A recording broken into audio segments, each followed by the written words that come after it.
by for the Brewery Underground podcast.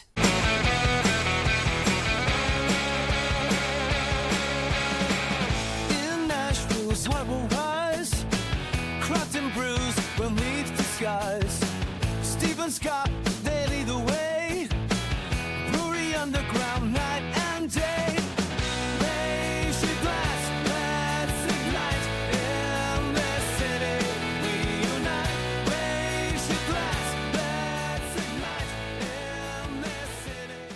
Can you give a ballpark estimate from when you started in 95 to now, how many different beers have you brewed? Oh, God. I mean, I'm not asking like the exact number, but just like a ballpark. We have, like right now, we have 20 taps in our tasting room. Okay. And they're always full. And we have a new beer in our tasting room, not necessarily a distributed beer, every Friday. So, but you know, for those first 10 years, it was really only 4 beers. I mean, Okay. we have occasional one-off batches and we do special beers for certain events. But God, in the last 15, 20 years, I can't even, so many different kinds of beer. And we have a 3.5 barrel system as a R&D or a pilot system. And then we have our big system. And so we're always messing around on that thing. And a lot of those beers are just in our tasting room. But man, I mean, my guess is maybe not into the thousands, but hundreds and hundreds for sure. It's a lot. Still a Yeah. lot. Yeah. It's a Yeah. lot of history, my friend. That's a Yeah. lot of history. There's a beer on your tap list right now, and the reason it stood out to me is because of the ABV, and it's called a West Easy Light Lager, and it's 3.8%. Obviously, it's in the description. It's a light lager. Why are those like low ABV and maybe even mid strength? Maybe it's in that range too. Why are those important? I know we talked about lagers in general, but why are those low ABVs important to people? And why have one on draft? Yeah, this is definitely an experiment for us. I've always thought we were really good at brewing clean, light lagers. Like we started brewing a Mexican style lager in 1999, and it's our best selling beer. And it's won a bunch of awards, and it's something I'm super proud of. And we've always been, you know, I think our lab and our quality control is a big part of that. Because obviously it's hard to make a beer like that. I mean, you can't mask anything, and it's got to be. And then once you take it to a level where you've got a really low ABV, you don't have anything helping you out on the shelf at all, as far Right. as ability goes. But anyways, it's I think a lot of it is ours is interesting because we're branding it a bit different than the rest of our lineup. It doesn't look anything like our regular Ska beers. The price point's also quite a bit lower. It doesn't cost nearly as much to make. And so we're almost looking at it like it might not even really, sure, it's made by a craft brewery, but I don't know if it even really, depending on how you're defining it, if that's where it fits. So we're positioning it to sit on the shelves with Coors, Bud, Miller. But we'll see how that goes. That's an experiment. But back to just low ABV and mid-strength beers, you know, I love to see the mid-strength beers that are still a particular style, not just a light lager, but like IPAs or whatever. Even though we kind of went through a phase of session, you know, it's a little bit different now. Maybe it's a little bit more accepted, but it's interesting because I think what we're seeing is a reaction to Gen Z not drinking as much. People our age, a lot of my friends that probably kept us in business all these years don't drink half the amount of beer they used to. And then there's trends like zebra striping. Are you guys familiar with zebra striping, where you drink an alcoholic beer and then you drink a non-alcoholic beer and then you drink you alternate? Yeah. Where's that becoming a trend at? I think it's just a thing. I mean, I don't know, but it's kind of people trying not to get hungover, but still want to go out or still want to have some beers. And, Okay.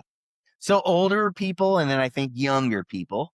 Millennials, I think, are pretty solid consumers, but they're very, they have a lot of information coming at them digitally about health, and so it's easy to spin somebody's outtake on beer or whatever. And I think lower calories, less gluten, less alcohol, all of those things, less carbs. Those things are all, there's definitely segments among beer drinkers and craft beer drinkers that are appreciating beers that take that into account more so than they ever have. And that's where you're seeing a lot of the growth right now. I just was reading an article that the BA put out today that mentions Founders and Harpoon and their lower ABV, lighter beers that they're coming out with. It's a good article. It's worth looking into. Yeah. Just at the Brewers Association. But for us, it's interesting. We had a lighter, lower ABV beer called Ska Lager that we had out for a couple years. We discontinued it last year. And our employees that drink a lot of beer, especially the brewers, they'll taste and drink all of our higher ABV beers. But when they're just sitting there in the tasting room, putting one down after another, that's what they were drinking. And it's just because they're going to get up and come to work at 4:30 in the morning or whatever it is. Yeah. And it's like, and they're younger, and it's like they could put away quite a few more beers and still function the next day than I can. So for me, it's difficult because it's not my kind of beer. I still like hoppier, little bigger beers and darker beers. I don't like light beers that don't taste like a lot, even though I appreciate the difficulty in brewing them. But it's something that's impossible to ignore when you're a brewery, I think, our size. It's happening. Kind of branding the West's Easy Light different than all the Ska stuff it's a little bit of an experiment as sort of a sub or off brand that I don't know how it's going to go. And we're not releasing it market wide. We're just releasing it in the southern part of Colorado out of the gates to kind of just see what happens. But already our crew, our actual employees are drinking a ton of it. Yeah. It's crazy. Yeah. Yeah, it was going to be a question of mine. Could you have even predicted 5 or 10 years ago that, at your place, non-alcoholic and what you're doing also some of the CBD sparkling seltzers. Could you have predicted 5 or 10 years ago that, hey, this is what's going to be a trend in 2026? It's interesting because one thing we do have is we have a non-alcoholic, just flavored sparkling water called Skagwa. We've been making that for years and years, and that actually stemmed from one of my partners getting a DUI when we were much younger, and we drank a lot of beer while we were working when we were younger. Probably not the best idea, but we didn't know any better, nor did we care. And so he got a DUI, and he couldn't drink anymore, but he wanted a bubbly beverage in his hand. This is before LaCroix, we didn't even know about that. And so we started just carbonating water and then adding a little cranberry or a little lime. And we always had it on tap in the back so we could have something to drink other than beer for years. And then people started coming, and we had it for free in our tasting room. You could just go fill your own glass up with a tap just on the wall in the tasting room, any customer. And people started coming in and filling up jugs full of it, and jugs and jugs and jugs full of it. And we should start canning and selling that stuff. And so that's how that happened. But then we also got into CBD, and we've recently gotten into the THC game, very low dose THC sparkling beverages. And it's just for an alternative, and none of us are into non-alcoholic beer here. We appreciate it. We do sell it here, but it's not our beer. It's not for you, right? Offering. Yeah. And so it's kind of the stuff that we can sort of appreciate, like these THC drinks that we make. It's only 1.5 milligrams of THC in a 12-ounce can. It's called Ska Low Dose. And those I'm having a good time with. It's fun to have one of those instead of a beer. Nothing higher than that as far as milligrams of THC, but that's really been pretty enjoyable for me. Once again, non-alcoholic beer. I can't see a day when that's something we do, but back to your original point, no, 5 years ago, it was a conversation we probably had. 10 years ago, definitely not. Right. But it's now, and actually we were just looking at the numbers today. Our beer numbers in our own tasting room aren't up, but our numbers on all of our non-alcoholic beverages are up in the tasting room. So it's interesting, and I said it again. I said it to our whole team today. I believe in beer. There's more people coming. We have a lot of tourists that come here. It's Durango's a big tourism area, and it's very seasonal. So we kind of have to have a lot of offerings, at least because we're a full restaurant now at our world headquarters, or that's what we always refer to it as. But Yeah. we have it not necessarily for distribution or a real true revenue generator outside of Durango, but just to offer some diversity for those types of customers here at our brewery. What that tells me, at least in my mind, is you're going to get the people that are going to go to the brewery anyway. Like you've got a group of people, right? And then somebody in there doesn't want to drink or is the designated driver or doesn't want beer, but you've got an option for them too. So you get your beer drinkers in there, and then you got the other people that are going to come that might not have come in otherwise because you didn't have something for them, whether non-alcoholic or THC or something. So the spike in that kind of tells me you're getting those people too, obviously, right? Those groups that are coming in. Yeah, and that's our intent, for sure here. And it's like, whether it's I think we try to stay pretty true to where our soul is as far as to what we actually make and brew, but like non-alcoholic beer, I'm not throwing anybody under the bus here, but I still haven't tasted one that tastes as good as the version of it with alcohol in it would breed well. Imagine that. So I don't get the point, but it's kind of like a lot of people do because it's close enough, I guess. Right. And, Well, I don't like it, but I understand. Yeah, and I appreciate it. And so you're right, though. I think we want to offer something to everybody. If they've got a friend, I think I always look at it like hopefully the driving decision maker in the group is probably the person that wanted to have some of our beers, but then can we accommodate all their friends? That's what I hope we can do. Yeah. You had mentioned earlier that Mexican lagers was one of your first ones that you started brewing, and it's something that Scott and I, when we go out, we hit breweries, we've noticed probably over like the last 2 years or so that every brewery now, especially this time of the year, they have a Mexican lager. Do you feel like you were a little bit ahead of the curve on that one way back in the day? I feel like I didn't see another one from a craft brewery for at least a decade after we started brewing this. Yeah, I mean, like I said, we started brewing it in 1999, and it was, to be honest with you, we were closet Pacifico drinkers. We used to, I mean, we would go to festivals and we wouldn't sit there and drink all the craft beers. We'd go back to the truck or the car and drink a Pacifico and then go back out or pour it into our glass.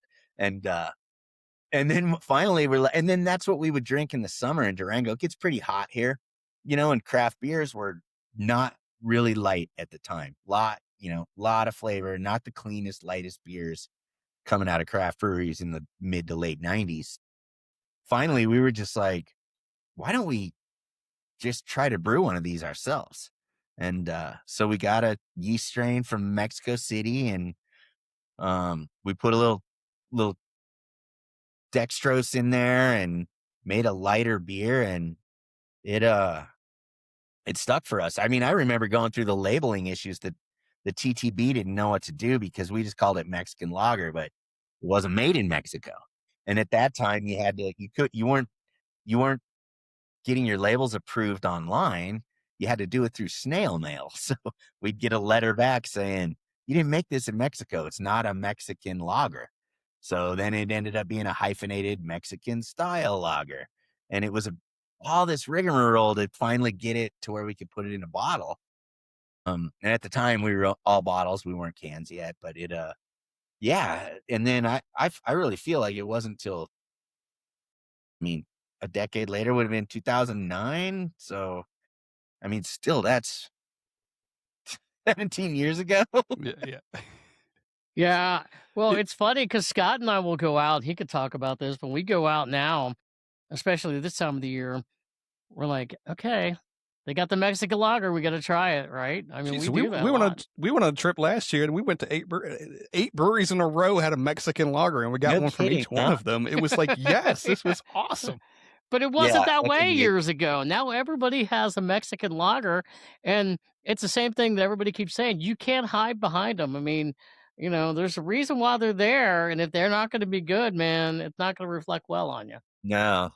Yeah, I remember like when we first made it, I remember bringing it to a couple of specific festivals, and we just embraced throwing a lime into it. Like we were always just trying to be irreverent all the time, like just do whatever the fuck we want, and regardless of what anybody else is doing. So we would show up at festivals, in 1999, 2000, and that was when everybody was anti-fruit in beer, and we'd show up with this light beer and a big old bowl of cut up limes, and brewers would come like to taste it, and no way would they put a lime in it, and we were just doing it just to kind of spite everybody. And every year we sold more and more and more. And then it became, and we were only brewing it in the summer. It was seasonal for us until just a couple of years ago. And it started to almost eclipse modus operandi when it was only available for 4 months of the year. So it was, in 4 months, we were selling as much of it as we were selling our main flagship throughout the whole entire year. Wow. Yeah. And so we switched and we started selling it year round. It's definitely our best selling beer that we have out there. And, and it's for us, it's great. It's got good placements in like the grocery stores and in Durango where we live, it just means summer here for everybody. That's what I miss about we used to have a kickoff party when we would release it every summer. And it was kind of like the unofficial start to summer. And now that we have it year round, we still have a party, but it's not really the Mexican lager party anymore. It's just a summer kickoff party, but right. Because you could buy it yesterday at the same time. Exactly. Yeah. Yeah. And I don't know. I mean, it's always been a fun beer for us. And I kind of love telling the story, and I'm glad to see more. And it's interesting because they don't all taste like ours. We should just always put this in the international Pilsner category because there wasn't anything any better for it. We didn't brew it for a category, but we'd like to enter it. It's done well. And now it's like when you are really tasting some of those older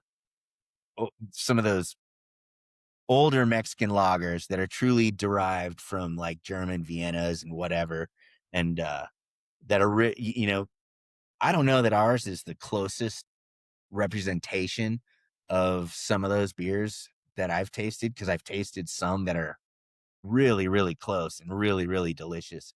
I think ours is a little bit different. I love what it is, but it's really weird when you have a beer that light, how much variance is there from brewery to brewery. And it turns out there's actually quite a bit, and Yeah. I appreciate it. It's a hard beer to make. And so I like to drink them when I go to other breweries as well. But boy, when you get one that's not clean, it's Pam. And you're right, that 8 breweries in a row I was talking about, they were different from brewery to brewery, and none of them were bad. But they did No. vary, and it was like, how could it be different? That much difference between them, but they were all fantastic, and maybe some had some more corn notes or whatever it was, but they were all good. But they were all different. Yeah. It's pretty It's remarkable. crazy. We didn't have any kind of clone recipe. We just made it up when we started. We just had the yeast strain. And that's what we've stuck with all these years. So if you're really trying to replicate Pacifico or whatever it might be, ours probably isn't the closest representation out there. In fact, I know it's not, so. Hey, speaking of lagers, you do a German style lager, Oktoberfest, and we're not going to be that far off from Oktoberfest season. Can you talk about that? Yeah, that was another one that another one I'm really proud of. I think it's because it's so seasonal, it's so limited. That's probably my favorite beer that we make. And I think we originally came out with one. We brewed one years and years ago, and it did okay. And there were a lot of breweries making an Oktoberfest a long time ago. And then there was this big lull where it just kind of stopped happening, and I didn't see as many available on the shelves here in Colorado as I used to, but always loved the style. And so we just decided, let's just go all in, get all of our distributors on board, get all pre-orders for this beer. This was 2017 or 18, I think. And just make an Oktoberfest, get the can. It's always this is kind of an interesting thing, but there's a minimum quantity order if you get a true digitally printed can from, the big can manufacturers like Ball. And if you're not going to sell that minimum quantity, then you pretty much are labeling your cans. And we decided to go for it with a cool matte finish, use this old label from the first time we made one years and years earlier, probably 2 decades earlier, and reinvent the beer, totally new recipe. And man, we won multiple gold medals. We won Brussels won a gold. We won gold at GABF that year, and we were so proud of it. And it's I don't know, it's a beer that our whole team, because we're already talking about brewing it, even though it's only April. Yeah. We only brew a couple batches, if even that. And it's limited, it's just get it out and it's done.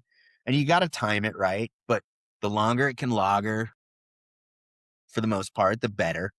And so it's, we're already talking about fitting it into the production schedule. Yeah. And, but man, it's like when we come out with that beer, it's not unlike, it's a similar beer to, we've also done a Mexican lager dark that we kind of discontinued, but we might do again this fall. They're very similar recipes, actually. It's all German roots, and but it's those beers that are kind of clean lagers, but with a little color and a little bit of a malt backbone. I think brewers in general eat it up. Not just us, but those styles. Yeah, I think they're, I think those are the types of beers that brewers really, really appreciate when it's really well made. It's a beer I'm really proud of. And I once again, that's a big part of when fall rolls around. Everyone can't wait to be drinking that again here at the brewery. Fun beer. When do you try to drop yours, and do you take into consideration, a lot of breweries drop in stuff early, or do you kind of hold back a little bit, or when do you drop yours? By the way, can I interrupt for a second? This has become a big thing with Scott and I, the conversation about Oktoberfest, because every year we text group of friends going, "Do you see Oktoberfest yet? Do you see it?" It gets earlier and earlier every year. What's the stuff at the grocery store? Yeah. I'll tell you, I don't think a lot of people really realize this, but it's a difficult puzzle. You don't want to come in later than a lot of other breweries because people just go for it when they first see it. And it's only going to be a one-time purchase for a lot of people. So you kind of got to be at the forefront. At the same time, Oktoberfest, as we know, actually it takes place in September. So you don't want to come out with it so early that you don't have any around when it's truly Oktoberfest season. And then you got to take into account how long it takes to get to your distributors. and how long it takes for your distributors to get it to the retailers. So it's a puzzle. And then if you have any still left at the end of September, when you hit October, you'll have some trickling sales. Come the end of October, though, you can't sell it anymore. So you got to run out before that. So we usually try to get it out. Every year, it seems like it's a couple days earlier, I think towards the end of July, sometime in July is when it'll probably get out there. And that gives it, the whatever's left of July and then all of August before it's truly Oktoberfest season. So it depends on how much we make. And, that was always a complaint of mine too. Like, I'm not drinking that stuff in July. It's made for July. There's a reason it's not out in July. Right. And I always blame, with good or bad, and I always joke when I say blame, but it's Sam Adams' fault, right? It's Sam Adams did this thing. They did it. Good or bad, they did it. This stuff starts showing up in mid-June. Yeah. And then you're fucked. I'm exaggerating. You kind of got to do that. Yes. Are there any? Yeah. And are there any Oktoberfest events that either at the brewery or around Colorado that you all are involved in around Oktoberfest season?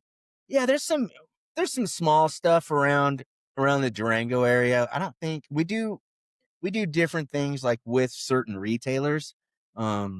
But we're not in any big like Oktoberfest festivals. I really want to throw one ourselves in Durango where we have different versions of German beers and like people have big tents and we get the mayor to come, tap a barrel. And it's always been kind of a dream of mine to create something a little more authentic, but Durango style, and invite all our friends that make well-made German style lagers and particularly Oktoberfest. But it's there's nothing huge, just some small things, but there's room for it. It would be great. I think it'd be a lot of fun.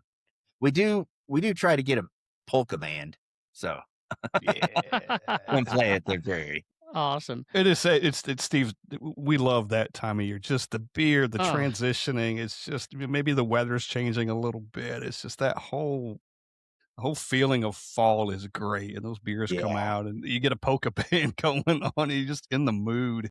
Well, I always say for beer drinkers, it's like Christmas, right? It's the most wonderful time of the year, and it's kind of like between Thanksgiving and Christmas, and that's sort of the traditional Oktoberfest season lasts about that long too, and then boom, it's here, and then all right, bye-bye, and as you said, I mean, if you're going, maybe that's it. Maybe it's just because it's so fleeting that it's so great. I mean, as much as I would love to sit there and drink a lot of Oktoberfest, and I do, if I'm going into a brewery, unless it's a brewery that's serving Oktoberfest all year long, if I'm going into a brewery and it's, mid-November, I'm going, I don't know. Yeah, maybe not. Yeah, it's interesting.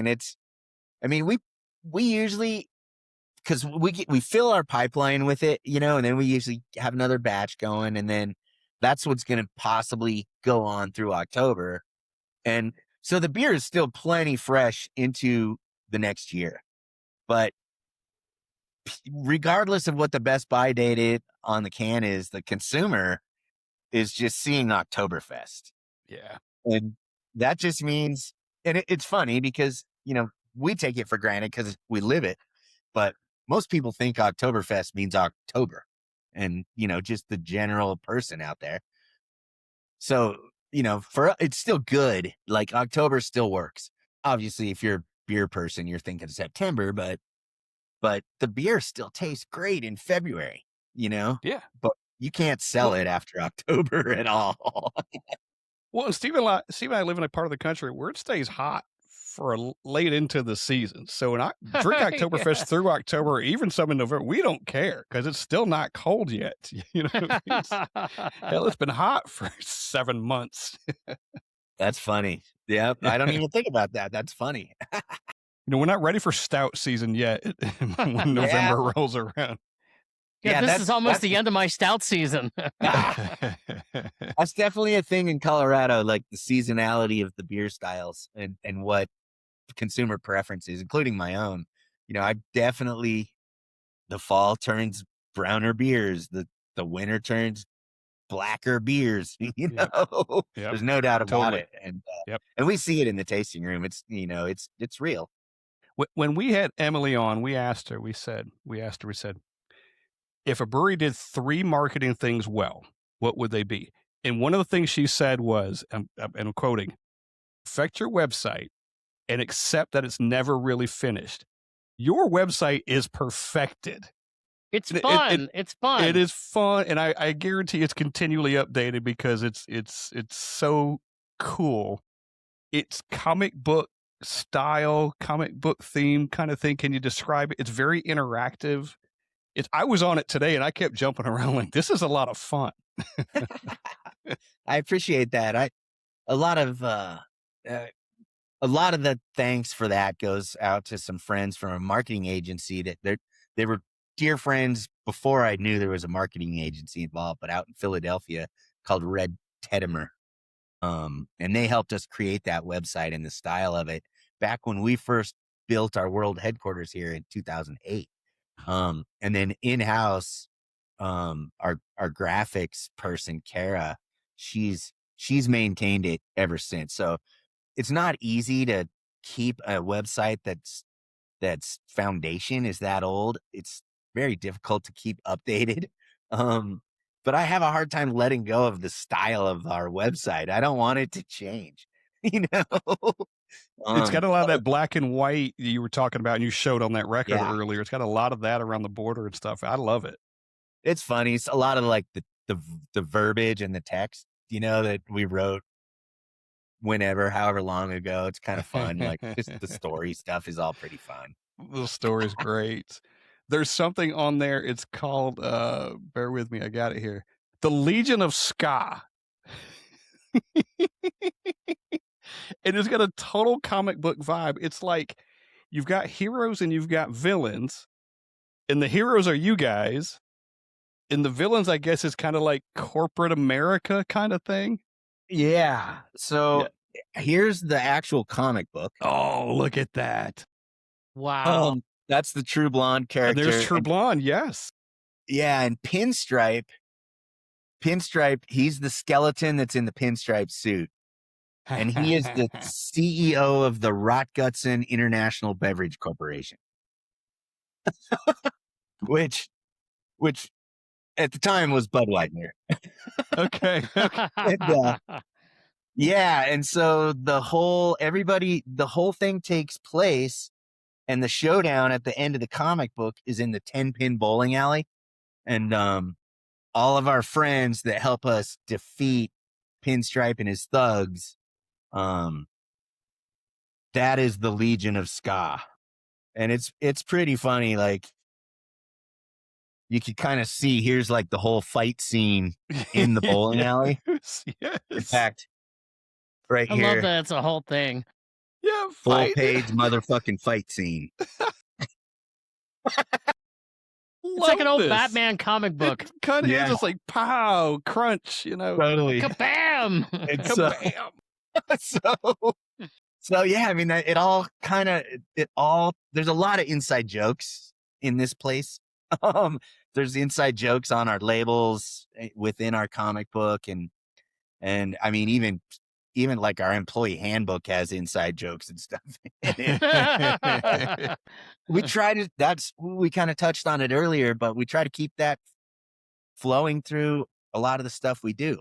And so the website's like, it's just the perfect medium for that, to kind of tie it all together and give people a taste of it. And you can kind of tell, there's some fun going on, and there's a lot of story here and there, and it's all pretty much completely embellished, but there's little bits and pieces of truth here and there. Sure, there's a point to some of it, right? There's really a point here. Like if you click on each individual character, like if you click on True Blonde, like it jumps to that person, then she says something, right? There's a statement or something, and each of you have that. Even the villains have something. If you click on them, I eat the little guy for breakfast kind of thing. I think it's amazing. Awesome. I appreciate that. That's good to hear. Dave, really I is. swear, man, what's really great about you is that you were like what, your late teens when you're going through the brewing process and starting Scots and now. And I could see you now to then, and you haven't really changed. You still That's have kind that. of the point I was trying to make her. I don't feel like Yeah. I have. Yeah, I could tell that. I mean, we have felt you through this entire podcast episode.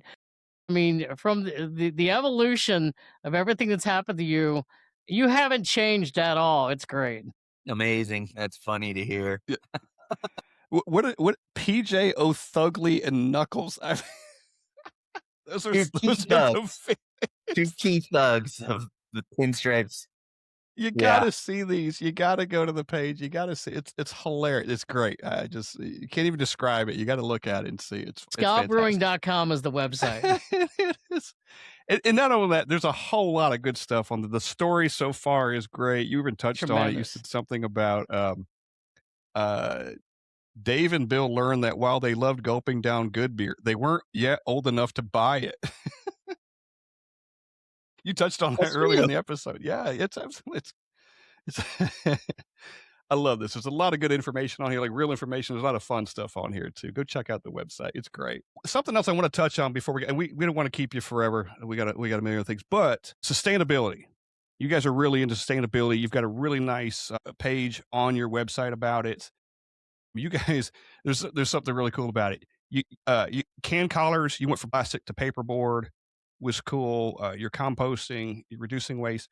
But one of my favorite things, I've never seen this before, is you use recycled jeans in the walls for insulation. Talk about that. Are they literally just widen up jeans up there? Are they ground down? How does that work?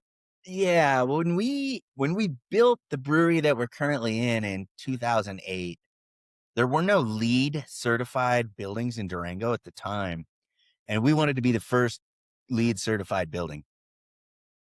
And so one of the, we did a lot of the stuff, but unfortunate part when you're a small business owner trying to grow, to become LEED certified, you have to pay a commissioning agent to basically just stand there that doesn't live here, so you're paying for his hotel and his food, and he's just signing off saying, yeah, you did the things you said you were going to do. Very expensive. And we were like, we're not doing that, so we didn't keep that guy. We still went forward with most of the things we wanted to do to become LEED certified. We didn't get the certification though. But one of the things we did amongst quite a few different things was, and this was just cool because I hadn't even heard of this before, but the R factor, how insulating insulation can be in a wall. I don't know a lot about that, but recycled denim, blue jeans, has a great R factor, like as good as fiberglass, if not better, I think. And so all of our walls are insulated with recycled denim, which was interesting because when we actually got it, and it clear as day was just recycled denim, and I think it was a mix of scraps from jeans being made and also jeans that were recycled. So yeah, that's what all of our walls are insulated with. If they're on not on my bingo card tonight, I would have not ever have guessed that denim would be good insulation. Yeah. And I don't, I'm glad you guys just brought that up because it's one of those things I've probably taken for granted and haven't thought about in a little while. But I wonder like how far, because that was in 2008. So how far advanced that has come and what other materials they might be using now. And if denim is still a good, has that insulating factor and that R factor that and if there's better products now, if we were ever to build something else. Yeah. So I don't know, but it was, it's cool. Like if you cut right into my office wall right here, jeans would fall out. She's just falling out. And there's some Levi's. Maybe a few coins might come along with it. Yeah. Just Who spilling knows out. what else would fall out, but I guarantee some jeans. Yes. Look, there's some brewery recipes in the back pocket. Brewery recipes. Couple of grocery lists. Yeah. Oh my gosh. I got a couple fun things I want to end on if you got a couple extra minutes. Yeah, sure. Okay. All right. What's the most punk rock thing that's ever happened in the brewery? Oh God. He's combing through the stories right now. Yeah, there's, because that can mean, that's pretty subjective. I can think of I can think about a time when we had a band that showed up kind of unannounced. They were a ska band called Warsaw. This is in our old brewery, our original brewery. The tasting room was very small. It was actually an old lab that coincidentally worked out great for us. But those guys kind of showed up one day unannounced. They were an Arizona ska band and they toured a lot in the Southwest. And they ended up playing in the tasting room, which wasn't, it's the size of my office, our old tasting room. And they had a lot of people and they weren't playing their regular instruments. They were playing brewery stuff. They were all really good. They could all play a lot of different instruments. They're all multi-talented. And I was singing, and this is at like 2:00 in the morning. A couple good stories like that, but this one's a good one. And it was like, yeah. And I there's a picture that sometimes I see on the internet when they're talking about this band that's in our tasting room that same night. It's like particularly when it's this one guy's birthday, I see it pop up on some ska websites, but there was probably 10 people playing instruments really well and way past when we were legally allowed to be doing that. And it was packed and everyone but people were playing pots and pans and some instruments. And I remember a recorder. And it was like, and I remember like handprints the next day on the walls and people like were climbing, everyone was on top of the bar. And it was one of the funnest nights of my life. Took some time to get over in the next few days, but it wasn't legal. Nobody got hurt. So I think that's a big thing in punk rock. You're always trying to take care of everybody as crazy as you get. And it was wild. It was completely wild, but nobody got hurt. We had a great time and everybody lived to at least do it to some extent another day. And that was good because that was another thing I was thinking about some of the old pictures, but we had a few questionable things as far as the legality of what we were doing in not only at our own place, but around town way back in the day. And then, so I think there's some things like that, where you're just pushing the limits of everything. And well, the good news is the statute of limitations have run out on that. Yeah, you hope. I'm not too afraid to talk about it. We won't tell anybody. Well, that's definitely punk rock. That is definitely punk rock. That certainly fit the bill. If you had a walk-up song, or if Ska Brewing had a walk-up song, what would it be? Not Jamie's on a vacation far away. No, I'm just thinking the Rocky. But no, I don't know. That's a great question. God, I've never thought about that, which is amazing that nobody's ever asked me that before. You know what that means then, Dave? We're going to have to bring you back on again, and you have a lot of time to think about it. Well, if he throws one out here, we're going to use it as one of the posts. I know. I'm trying to think like of all the okay. Yeah.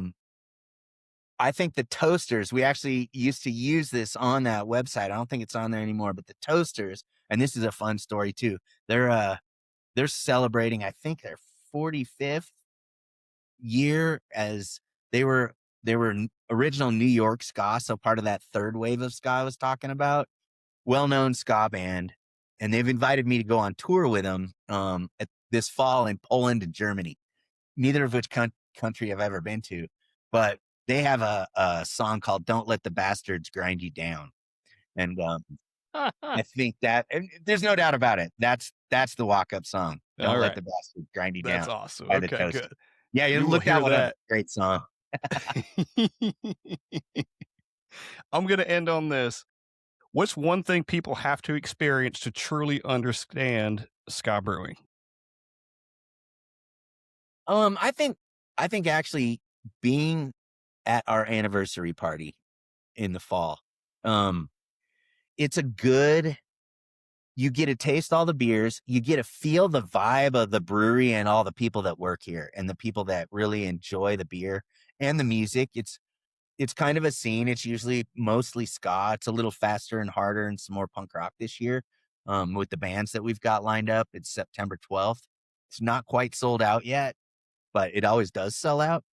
But that party is really indicative of the whole character and the vibe of who we are and the beers we make and the people we are and the people that work here. And it's a really good way to get a taste of what this place has been all about for 31 years.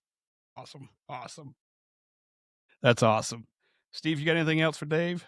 It can't get anything better than that. I That's- know. What a I what a mean, I great don't way have to anything. I have so many other questions, but I you know know. what? We like to save questions for another episode. And you know what? Now we're going to twist your arm and say, will you come back again? I'd love to come back. Oh, Yeah, you you were, guys are a lot of fun. you were great, Yeah, man. it You was were great too because you did a good amount of research for being in a place that can't get our beer on a regular basis. You know, I appreciate that. So I appreciate you guys for really digging into things before we ever even got started. Absolutely. I We have tried. loved We tried every to do a minute. little digging. I've loved every minute of this episode, man. This has been fantastic. That's Great, awesome. Is there great. anything you want to end on? Anything we didn't touch on? You wanna put out there? No, I mean, go Avalanche. We talked about that. No, it would be great to see you guys. You should maybe see if you can make your way out here for one of our anniversary parties. Even fun. We're this gonna year. have to do that. I was telling him, like, I go to GABF a lot, but I know it's almost another world getting to where you guys are. So Yeah. we may have to plan a little something maybe one of these days and kind of do both. Possibly. It'd Maybe be next fun. time I'm the one time I was in Nashville, I went down early. I ran the rock and roll marathon like it was like the day before the craft brewers conference started, and Okay. I swore I would be back to Nashville. So if I'm getting back there to do, whether it's to run or for some other reason, I'll look you guys up and definitely see if we can go out and have a couple beers. We will show you a good time. Promise. Awesome. I We'll need a find local time. to show me around. Yes. We'll Yeah. find You want time for that. you. We'll find a location to record too. That would be an absolute blast. Yeah, that'd be great. Cool. Well, Dave, thanks for joining us. This was a freaking blast. It was. Awesome. I had a lot of fun. Thank you guys. Ska Brewing, West Coast IPA. Cheers. Cheers, you guys. Cheers. Thank you. Brewery Underground All right. Podcast. Cheers.